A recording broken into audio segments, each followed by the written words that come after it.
So for someone like me who doesn't feel like that's worth anything anymore, and I know there's a lot of other Aussies out there that feel the same way, that vote doesn't count for anything because the financial sector, the mining sector, all these corporate interests, the mass media are so powerful. They're the ones calling the shots. What's the point? What's the point of, and this is my question to you, as someone, Joel, who's involved in local politics, state politics, someone who's on the ground covering protests, brushing shoulders with political elites and so on and so forth, having those conversations, having those meetings, being involved in that stuff.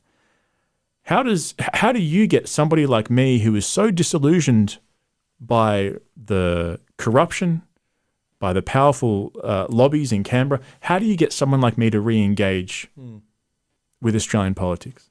Look, it's not easy. It's not easy. Like, you look at it and you're like, oh my gosh, look at the size of this problem. Yeah. And I mentioned it before because, by the way, guys, this isn't our first iteration of filming this segment, which is why we're a little bit on the sweaty side. But no, there are two types of people. There's the people that look at it and they're like, oh my gosh, this is such a massive problem. Who has their wheels on the Australian political system? Well, it's not the people you'd hope. Mm-hmm. It's not you. It's not the mums and dads. It's all these random sort of government officials, these nameless, faceless people, these bureaucrats that are making these laws on a state and a federal level. Mm-hmm. And what they're doing is they're taking advantage of the fact that average Aussies haven't been engaging in their democracy. When Jordan Peterson was out here in February 2019, he gave me a rule from his new book. Mm-hmm. So he gave me it ahead of time. He said, where responsibility has been abdicated, opportunity lurks. And I took a lesson from that. Yes, where responsibility has been abdicated, opportunity lurks. And if you don't seize that opportunity, the worst kinds of people will, whether it's corrupt, whether it's criminals. It's a vacuum. Yeah. It's a vacuum. It'll get filled. Yeah. And as I said before, nature abhors a vacuum. And so when it comes to this particular situation in Australia, average Aussies have abdicated the responsibility to understand what's going on in their democracy. Yes. There was a time when we could have solved these problems with emails to our MPs. Yeah. There was a time. Or letters, yeah. But now this festering wound has grown so bad. Yes. We're in a situation where we need to act. The last thing we have left is our vote. Yes. It's that bad. Yep. Australians, they don't know how the preference system works. They don't know how their vote flows. They have no idea whether they should join a political party, and if so, the amount of people that tell me, I want to join the Greens because I think they're a great party. Yeah. And then I tell them, you do realize they want to force you to be jabbed, or you do realize that they want to abolish capitalism and get rid of fossil fuels so that your fuel goes, so that your grandmother can't turn on the heater in your house. They don't understand basic economics. They have no idea. And this is the problem. I don't blame average Aussies. I don't blame them. Yes. The amount of, once upon a time, you could have a single income earner, typically the man in the past, and you could gone. Have 13 kids or something, and this is the thing. And I say that because my mum was one of 13, and they all worked very hard to keep the household going, all the kids as well. But the point is, what's happened more recently is inflation and the cost of living, and also the long march to the institutions. Yes. It's meant that you don't have time for this. You don't have time to actually research all the candidates in your area, or to research the million ways your government is screwing you over. So we were talking about this before. Why don't you explain how the membership with political parties works in Australia and relative to the voting population? Sure. So people have abdicated their responsibility to the point that they're not even joining political parties anymore. Mm-hmm. In New South Wales, for example, population of 8 million, 5.4 million of them are eligible voters, but only 5.3 million of them vote. Out of that 5.3 million people in New South Wales, only 30,000 are members of political parties as of the last election. It's negligible. It's negligible. Mm-hmm. And what that is as a percentage is 0.5%. Yeah. So people talk about, we're being ruled by the 1%. No. You're being ruled by 0.5%. Yeah. Now, why join a political party?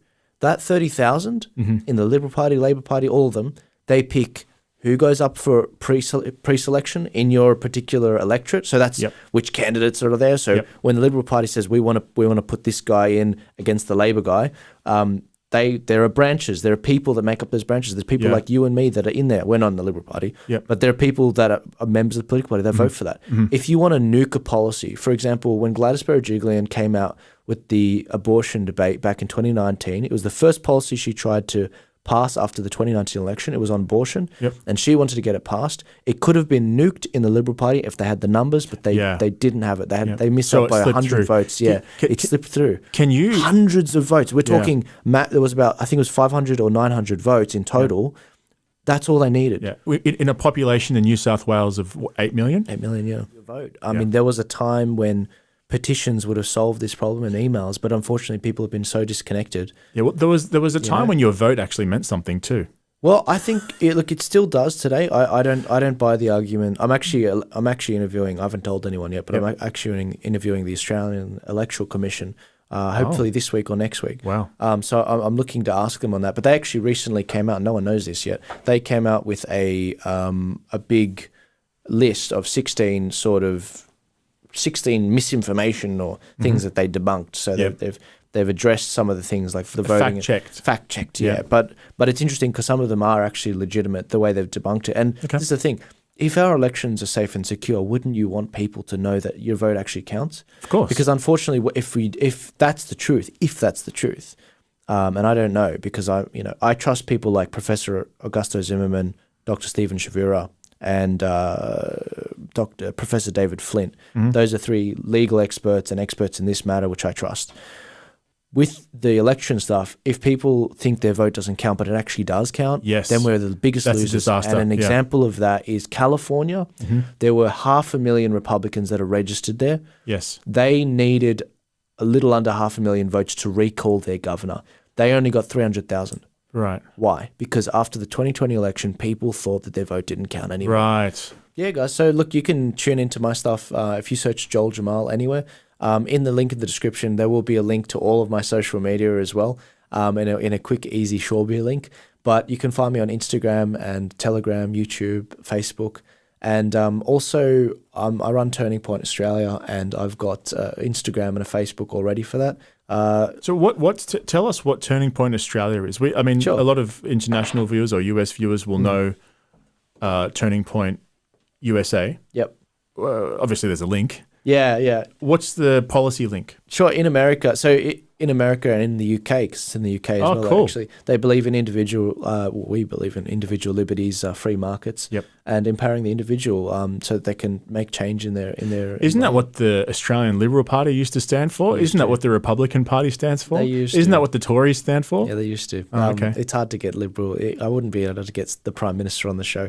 But anyway, look, originally it started in the universities in America 9 years ago under Charlie Kirk. He didn't go to university, but he did to challenge ideas. And he that's how it started for him. But in Australia, it's the opposite. It's come out of a time of absolute crisis during the lockdowns and extreme totalitarianism like we've never seen before. Yes. I really launched in a big way in September last year. And 110,000 followers later, it's doing really well. That's great. Just for the Turning Point accounts, we've actually got 250,000 across everything.